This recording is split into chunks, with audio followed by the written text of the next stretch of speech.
விழாது வில்லத்தனத்தோட உச்சம். காத்தி எடுத்து ஒரே போடு போட்டுருவோம். பிள்ளைய விட்டுரு, கிட்ட வந்தா போட்டுருவேன்.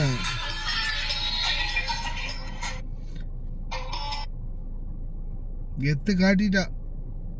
பண்ணின திருட்டையும் தாண்டி ரெண்டு கையிலையும் 2 கத்தியை வச்சு கிட்ட வந்த உன் பிள்ளைய போட்டுருவேன் அப்படின்னு சொல்லி மிரட்டுற ஹவுஸ்மேன் பிலிப்பைன் நாட்டு. காரணம், அஸ்ஸலாமு அலைக்கும் வரஹ்மத்துல்லாஹி வபரகாத்துஹு. அன்பார்ந்த அனைத்து உறவுகளுக்கும் இனிய மதிய வணக்கம். ஒரு பணிப்பெண் நாட்டுக்கு போகிறதுக்கு தயாராகிறாங்க. அவங்களுடைய பயணப்பையை மாமா சோதனை பண்ணுறாங்க. சோதனை பண்ணிகிட்டு இருக்கும்போதே இவங்களுடைய சுயரூபம் மாறினதுக்கு அப்புறமா உடனடியாக கிச்சன்லேருந்து ஓடி போய் 2 கத்தியை எடுத்துகிட்டு வந்து அவங்களுடைய குழந்தை அந்த ரூமுக்குள்ளே இருக்குது. இப்போ இவங்க நிற்கிற அந்த ரூமுக்குள்ளே குழந்தை இருக்குது. இந்த ரூமுக்குள்ளே குழந்தை இருக்குது. அந்த இதெல்லாம் பயண பையெல்லாம் தயாராக இருக்க போகிறதுக்கு அதை திறந்து பார்க்கும்போது தான் உள்ள மேட்டர் சிக்கி இருக்குது. கடைசியாக அந்த மாமா உள்ளே போய் எல்லாத்தையும் அந்த பையனை வெளியில் எடுத்துட்டாங்க. குழந்தைய பார்த்தா நிறைய ஃபோன், மொபைல் ஃபோன், அதே மாதிரி அவங்க வளமையாகவே பிலிப்பீனிகள் இந்தோனேஷியன்ஸ் எடுக்கக்கூடிய பொருட்கள் இருக்கு இல்லையா, நகை, அடுத்தது பாவிச்ச முடி, சீப்பில் இருந்த முடி, இந்த மாதிரி நிறைய பொருட்கள், ஃபோன், ஐஃபோன் அதெல்லாம் திருடி இருக்கிறாங்க. பேக்கை செக் பண்ணும்போது 1 2 3 4 ஃபோன், பவர் பேங்க், இன்னும் சில பொருட்கள் பிடிபட்டிருக்குது.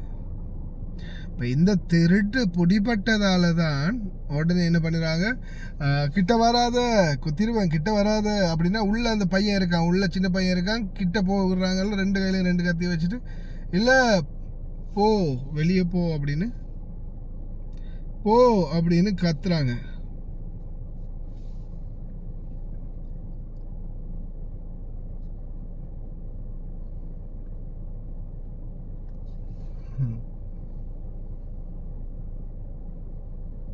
இவங்க தான் ஆளு. உள்ள பையன் பயந்து போய் நிற்கிறான்.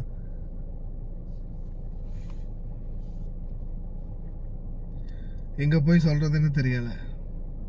தொழிலுக்கு வந்த இடத்துல இப்போ ஒரு சிலர் செய்கிற தவறு தான். நம்ம நாட்டுக்காரங்களாக இருக்கலாம், இந்தியாவாக இருக்கலாம், இலங்கையாக இருக்கலாம், வேறு பிலிப்பைனாக இருக்கலாம், பாகிஸ்தானாக இருக்கலாம், பங்களாதேஷாக இருக்கலாம், எந்த நாட்டாக இருந்தாலும் சரிதான். ஒரு சிலர் செய்கிற தவறால் கடைசியில் என்ன ஆகுது, எல்லாருமே அந்த ஒட்டுமொத்த சமுதாயமுமே கேவலமான ஒரு பெயருக்கு முகம் கொடுக்க வேண்டி வருது. ஸ்ரீலங்காவா வேணாம், இந்தியாவா வேணாம், பிலிப்பீனியா வேணாம் அப்படின்ற அந்த நிலைமைக்கு தள்ளப்படுது. ஒவ்வொருத்தரும், வெளிநாடுகளுக்கு வரக்கூடிய ஒவ்வொருத்தரும் இதை சிந்திங்க. ஒவ்வொரு தொழிலாளரும் சிந்திங்க. நீங்கள் இந்த வீடியோ பார்க்கக்கூடிய அனைவரும், ஒவ்வொருத்தரும் நாம் சிந்திக்க வேண்டியது ஒன்று தான். நம்ம செய்யக்கூடிய தவறு சில நேரங்களில் சில விடயங்கள், சொந்த பர்சனல் விடயங்களை கூட சில நேரங்களில் இல்லை வேணாம் காலில் கூட விழக்கூடிய சூழல் வரும். தொழில் செய்கிற இடம் வேணாம், விட்டுருங்க அப்படின்ற நிலைமை. அதான் சில விஷயங்களை நான்லாம் நிறையவே அனுபவிச்சிருக்கேன். ஏன்னா நம்ம வேலை செய்கிற இடம், அந்த இடத்துக்குன்னு ஒரு கண்ணியம் இருக்குது. நம்மளுடைய பர்சனல் பிரச்சனைகளோ அல்லது நம்மளுடைய அந்த ஏதாவது ஒரு குறைபாடுகள் அந்த இடத்துக்கு வரும்போது, இவ்வளவு காலமாக நம்ம கட்டி காப்பாற்றி வச்சுருந்த மானம், மரியாதை, கௌரவம், அந்தஸ்து எல்லாம் ஒரே நொடியில் அப்படியோ புஸ்வானமாக போயிடும். அதனால் தயவு செய்து கொஞ்சம் சிந்திச்சு செயல்பாடுங்க மக்களே. நம்மளால் முடிஞ்சது உங்களுக்கு தரக்கூடியது அவேர்னஸ். அதை தாண்டி கவனமாக இருக்க வேண்டியது அவங்களுடைய பொறுப்பு. ஒரு சிங்கள சகோதரியும் இதை பற்றி போட்டிருக்கிறாங்க. வீடியோவை கடைசியில் அட்டாச் பண்ணியிருக்கேன் பாருங்கள். நம்ம தலைவர் கிளம்பிட்டார். இன்னொரு வீடியோவில் சந்திப்போம். මැද පෙරදිග සේවය කරන මගේ ආදරණීය සහෝදර සහෝදරයන්ගෙන් පුංචි ඉල්ලීමක් කරනවා පොඩ්ඩක් නැවතිලා මේ වීඩියෝ බලන්න. ඉතින් මේ එක්තරා රටක ගෘහ සේවිකාවක් තමන්ගේ සේවා කාලය නිම කරලා තමන්ගේ රටට යන අවස්ථාවක්. ඉතින් මේ අවස්ථාවේදී ඒ නිවසේ මැඩම්ට ඇයගේ බෑග් චෙක් කරන්න උවමනාවක් තියෙනවා. ඉතින් මැඩම් කියනවා මට ඔයාගේ බෑග් ටික චෙක් කරන්න ඕන කියලා. ඉතින් ඒ අවස්ථාවේදී ඒ ගෘහ සේවිකාව කලබල වෙලා ඒට අවස්ථාව ලබා දෙන්නේ නැහැ.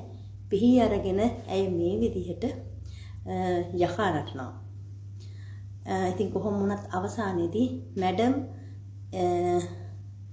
ඒ බෑග් ටික චෙක් කරද්දී ඇය එම නිවසෙන් ගොඩක් දේවල් හොරකම් කරලා තියෙනවා. ඉතින් බලන්න මේ වගේ දේවල් ආදර්ශයට ගන්න. තමන්ගේ සේවා කාලය නිම කරලා තමන්ගේ රටට යන අවස්ථාවේ ඇයට හැකියාව ලැබුණේ නැහැ තමන්ගේ රටට යන්න. හොරකම් පැත්තක තියමු. නමුත් පිහි අරගෙන මේ විදිහට මේ දේවල් කරද්දී ඇයට ලැබුණු දඬුවම කුමක්ද කියලා අපි දන්නේ නැහැ.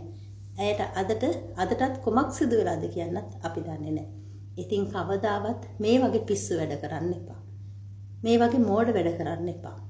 අවංකව සේවය කරලා තමන්ගේ රටට යන අවස්ථාව දක්වා අවංකව සේවය කරලා තමන්ගේ රටට යන්න කියලා හැමෝගෙම ඉල්ලා සිටිනවා. ඉතින් නැවත වතාවක් කියන්නේ මේ වගේ මෝඩ වැඩ නම් කරන්න එපා. லயன் எக்ஸ்பிரஸ் கார்கோ நம்பகமான கார்கோ. இதோ நீங்களும் தொடர்பு கொண்டு உங்களுடைய கார்கோ பொருட்களை அனுப்பலாம். 90 93 61 67 தொடர்புக்கான இலக்கம் 66 16 84 14. இன்னும் ஒரு இலக்கம் 55 17 27 47. அதே போல் இன்னும் ஒரு இலக்கம் 50 53 79 39. இன்னும் ஒரு இலக்கம் 99 69 84 94. ஹாய் காய்ஸ், இன்றைக்கி நாங்கள் எங்கே வந்திருக்கிறோம் தாத்தா? எங்கே வந்திருக்கிறோம் நாங்கள் இன்றைக்கி? அல்மிஷாயில். நீங்கள் எப்போ ஆர்டர் பண்ணீங்க தாத்தா? நான் இன்றைக்கி ஈவினிங் தான் ஆர்டர் பண்ணேன். இந்த கோடை ஆர்டர் பண்ணுங்க. எனக்கு எமர்ஜென்சியாக இந்த சாமானம் கொஞ்சம் எனக்கு வேணுமென்றதுக்காக வேண்டி இதனால் எனக்கு அவசரமாக இப்போ நைட்டு 10:15 எங்கேயும் ஆகுது. ஸோ அவர் எனக்கு அவசரம் அப்படின்றதுக்காக வேண்டி அவர் எனக்கு பணம் தந்தார். ஸோ இவங்களோட சேவையை பற்றி நீங்கள் எதுவும் கவலைப்பட வேண்டிய அவசியம் கிடையாது. அவங்க சொன்ன டைமுக்கு எங்களுக்கு எமர்ஜென்சியாக தேவைன்னு சொன்னால் அந்த டைமுக்கு அவங்க எல்லா சாமானத்தையும் கொண்டு வந்து எங்கள்கிட்ட ஒப்படைச்சிடுவாங்க.